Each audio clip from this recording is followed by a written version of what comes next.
अलवर जिले के गांव रघुनाथगढ़ की पहचान एक समय गांव कोलानी के नाम से थी। ऐतिहासिक महत्व वाले इस गांव का इतिहास अलवर के राजा महाराजाओं के काल से जुड़ा हुआ है। जानकार बताते हैं कि लगभग 1821 के समय अलवर के राजा बख्तावर सिंह थे। कोलानी के मुस्लिम लोग जमा नहीं भरते थे और इस बात को लेकर कोलानी के लोगों और बख्तावर सिंह की फौजों में 12 साल तक युद्ध चला, लेकिन बख्तावर सिंह को कोलानी पर फतेह नहीं मिली। बख्तावर सिंह के बाद गद्दी पर बने सिंह बैठे। बने सिंह को ज्योतिषियों ने बताया कि राजा के गोत्र के कोठी झाग के भैरू सिंह के द्वारा ही कोलानी पर फतेह मिल सकती है। यहाँ मेरू जाति थे, रहते थे डकैत बन करके। जमा 12 बरस तक गवर्नमेंट को नहीं दी थी इन्होंने। तो यहाँ जो दिखाया बख्तावर सिंह जी महाराज थे, भाई कोलानी सर्कस हो, पहले इसका नाम था कोलानी। बोले भाई झाग मौजाबाद है जयपुर जिले में, वहाँ पर तुम्हारा परिवार का कोई आएगा और उसके नाम से फतेह भैरू सिंह के नाम से। तो यहाँ से घोड़ा भेजा महाराज ने, पहले दरबार का वो था, वहाँ से भैरू सिंह जी आए, अपने 4-5 भाई को लेकर आए साथ। आने के बाद में यहाँ उन्होंने, जहाँ ये टंकी है, यहाँ पर जंगल था, झोपड़ी बना ली। बल तू कैसा है? भाई मैं भी डकैत हूँ और तुम भी डकैत हो, इसलिए मैं कह रहा हूँ। बोले भाई ऐसा है, हम तो यहाँ किले बनाएंगे। तो उन्होंने मट्टी का किला बना दिया। मट्टी का किला बनाने के बाद में फिर उन्होंने सोचा भी तो किसी फोर्स को बुला लेगा यहाँ। उन्होंने वो मट्टी के किले को में उन्हें बिगाड़ दिया। बिगाड़ने के पश्चात भाई तुमने क्यों तो बनाया, क्यों? तो मैं तुमसे ऐसा नहीं करूँगा। अलवर महाराज के कहने पर भैरू सिंह को कोठी झाग से कोलानी लाया गया। भैरू सिंह ने यहाँ के लोगों से मेल मिलाप कर कूटनीति से युद्ध जीता और इनाम में 5 गांव सहित मंदिर और घोड़ों के लिए स्थान मांगा। उसी समय रघुनाथ जी मंदिर की स्थापना यहाँ की गई। इसके बाद गांव का नाम रघुनाथगढ़ पड़ गया। आज भी गांव को रघुनाथगढ़ कोलानी के नाम से ही जाना जाता है। यहाँ के रिसालदार केसरी सिंह को प्रथम विश्व युद्ध का वीरता पुरस्कार भी मिला था।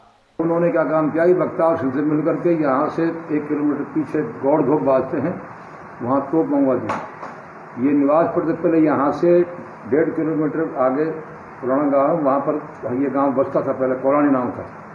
वहाँ से गोले दागे, तब वो मेरे भाग कर आए। बोले ठाकर जी तक क्या किया? बोले भाई तुम सिद्धि कर लो, मतलब समझौता कर लो आपस में। बोले कैसे करें? बोले पैसे लाओ, महाराज को बुलाओ।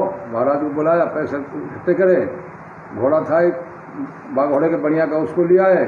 बख्तावर सिंह को बुलाया, बख्तावर सिंह ला करके यहाँ उनका भेंट किया 800 रुपये घोड़ा।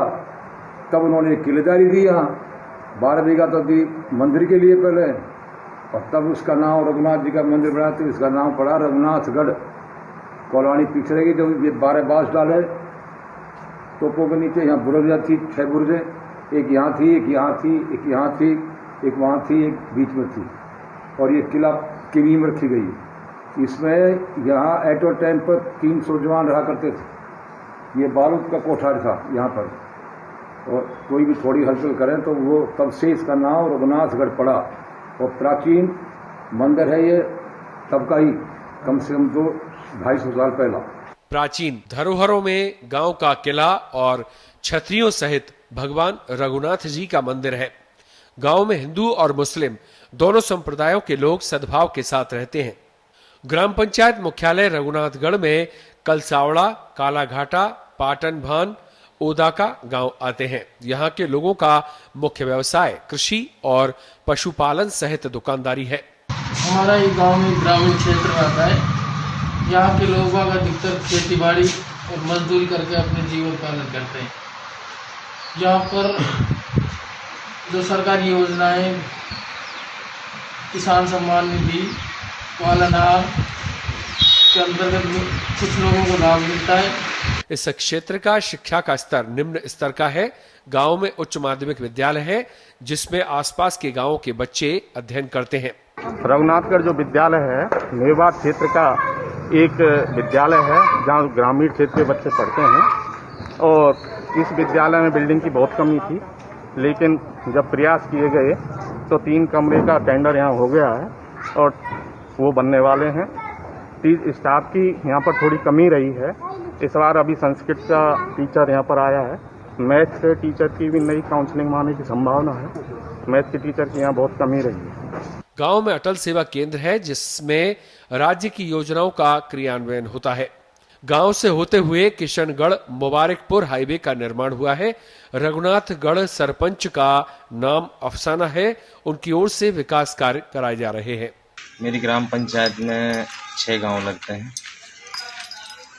और ये पिछड़ा हुआ एरिया है। यहाँ की भौगोलिक स्थिति भी थोड़ी उबड़ खाबड़ है। क्षेत्रफल की दृष्टि से काफ़ी बड़ा एरिया है और मूलभूत सुविधाओं में रास्तों का अभाव है, पेयजल की समस्या है। शिक्षा की दृष्टि से पिछड़ा हुआ एरिया हमारा। पंचायत हेडक्वार्टर पर अटल सेवा केंद्र भी है, एक सीनियर सेकेंडरी स्कूल भी है। बाकी कुछ ढाणियों में 2-3 प्राइमरी स्कूल हैं, 1-2 गाँव में यूपीएस हैं। बाकी सभी विद्यालयों में मूलभूत सुविधाएं नहीं है, जो कि एक शिक्षा के लिए कंपलसरी ज़रूरी है। और लगभग 6 गाँव की आबादी 10-12 हज़ार के लमसम है। तो यहाँ परिवहन का अभाव है, उसके साथ साथ में बैंक का, एक पीएचसी निर्माणाधीन है, अधूरी है, और एक पीएचसी जो चल रही है उसमें भी मूलभूत सुविधा जो होनी चाहिए वो नहीं है। रघुनाथगढ़ के लोगों की सबसे बड़ी समस्या आवागमन के साधनों को लेकर है। साधनों की कमी के कारण लोगों को परेशानी का सामना करना पड़ता है। गांव में बैंक की कमी से लोगों को पास के गांव मुबारकपुर आकर बैंकिंग सेवाओं का लाभ लेना पड़ता है। ये तो पिछड़ा हुआ इलाका है ही। अभी वैसे रामगढ़ तहसील की बॉर्डर पर है जी, इधर किशनगढ़ टच है। हमारे साधनों के अभाव है, जो साधन वाधन ऐसे ही नहीं आते जी। हाईवे रोड से बना है और साधनों का बहुत अभाव है जी हमारे यहाँ। बैंक का भी अभाव है जी। बैंक में हमको मुबारकपुर जाना पड़ता है। ये परेशानियाँ काफ़ी एरिया है। और बस स्टैंड भी हमारे कोई ऐसा वो नहीं है जी। यहाँ बस स्टैंड का भी अभाव है। साधन एक आध पहले चलते वो भी बंद हो गए। ऐतिहासिक महत्व वाले गांव रघुनाथगढ़ में कई तरह की सुविधा है, लेकिन कहीं स्टाफ की कमी है तो कहीं बजट का टूटा। रघुनाथगढ़ में प्राथमिक स्वास्थ्य केंद्र संचालित है, लेकिन उस स्तर की स्वास्थ्य सेवा भी ग्रामीणों को नहीं मिल रही है। नौगांवा से हितेश के साथ अलवर से प्रदीप की रिपोर्ट।